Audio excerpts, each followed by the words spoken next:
അനാസ്ഥയുണ്ട്. സിസ്റ്റത്തിൻ്റെ അനാസ്ഥ തന്നെയാണ്. നേരത്തെ എൻ്റെ ചർച്ചയിൽ ഡോക്ടർ പറഞ്ഞ അനുസരിച്ചാണെങ്കിൽ ഈ പറഞ്ഞ ഈ കുഞ്ഞിൻ്റെ ശസ്ത്രക്രിയ എന്ന് പറഞ്ഞാൽ അതൊരു ശസ്ത്രക്രിയ എന്ന് പോലും പറയാൻ പറ്റില്ല. ഒ.പിയിൽ വെച്ച് ചെയ്യുന്ന കാര്യമായിരുന്നു. ഇപ്പോഴാണ് തിയേറ്ററിലേക്ക് കൊണ്ടുപോയി ചെയ്യുന്നത്. പക്ഷേ അപ്പോഴും ആ ഡോക്ടർക്ക് ഈ ഏത് ഓപ്പറേഷന് രോഗി പോകുമ്പോഴും ഒരു കയ്യിലൊരു ടാഗ് ഉണ്ടാവും.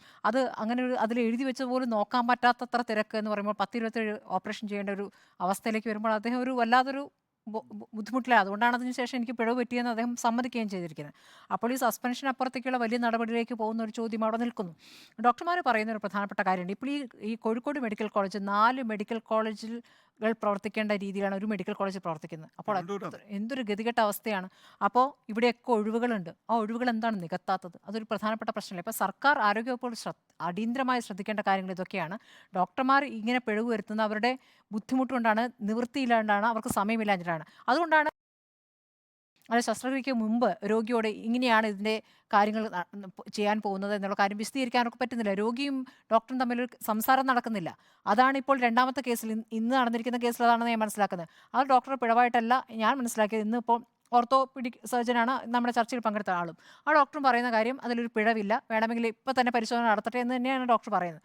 അപ്പോൾ അത് പിഴവില്ല എന്നുള്ളത് അപ്പുറത്തെ രോഗിക്ക് എന്തുകൊണ്ട് ബോധ്യമാകുന്നില്ല? അതുകൊണ്ട് സംസാരം നടക്കുന്നില്ല, കമ്മ്യൂണിക്കേഷൻ ഇല്ല.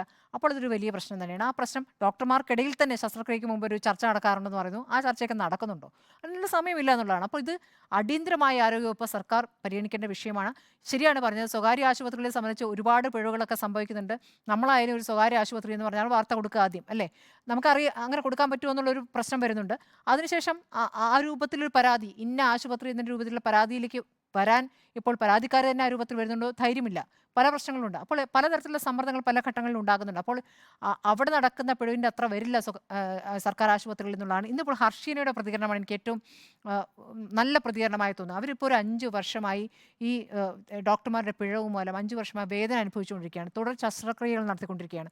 അവർക്ക് 2 ലക്ഷം രൂപയാണ് സർക്കാർ കൊടുത്തത്. അത് ഇന്ന് ചർച്ചയ്ക്ക് വരുന്ന ഡോക്ടർ പോലും പറയുന്നത് അത് മതിയായ പരിഹാരമല്ല എന്ന്. 2 ലക്ഷം ഒന്നും കൊടുത്തിട്ട് കാര്യമില്ല. അവരെ സംബന്ധിച്ച് അവർക്ക് സാമ്പത്തിക ബുദ്ധിമുട്ടുണ്ട്. ഈ ചികിത്സയ്ക്കായി ഒരുപാട് പണം ചെലവാക്കി കഴിഞ്ഞു.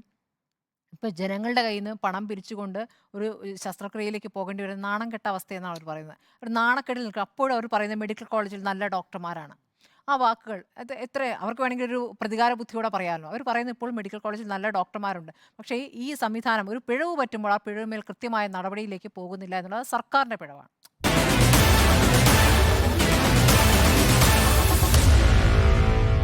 Meet the editors.